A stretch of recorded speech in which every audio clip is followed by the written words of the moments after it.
एक काम अमित, बाळू व सीमा हे तिघे 15 दिवसात करतात. तेच काम बाळू आणि सीमा दोघे मिळून 20 दिवसात करतात. तर तेच काम एकटा अमित किती दिवसात पूर्ण करेल असा प्रश्न विचारलेला आहे. आता बघा कशा पद्धतीने सोडवायचं, याच्यासाठी सुद्धा एक शॉर्ट ट्रिक आहे.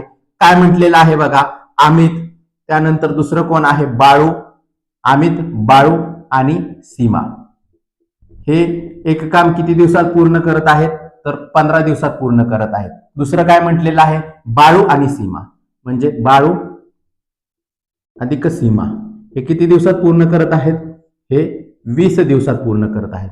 तर एकटा अमित किती दिवसात पूर्ण करेल, तेच काम एकटा अमित किती दिवसात पूर्ण करेल असा प्रश्न विचारलेला आहे. खूप सोप्या पद्धतीने सोडवायचा आहे.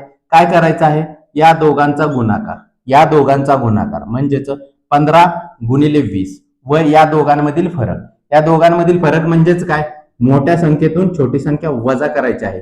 म्हणून 20 मधून वजा 15 केले किती, 5 आले. या दोघातील फरक काय करायचा आहे, भागाकारात लिहायचे आहे. म्हणजे काय केले, या दोघांचा गुणाकार भागिले दोघांमधील फरक. आता याला भाग लावायचा आहे. 5 एके 5, 5 त्रिक 15 आणि राहिले काय, 3 गुणिले 20 बरोबर काय आहे, 3 गुणिले 20 बरोबर किती आले, 60 आले. म्हणजेच एकटा अमित किती दिवसात काम पूर्ण करेल, तर एकटा अमित हे 60 दिवसात काम पूर्ण करणार आहे. तेच काम किती दिवसात पूर्ण करणार आहे, 60 दिवसात पूर्ण करणार आहे. अशा शॉर्ट पद्धतीने सोडवायचं आहे.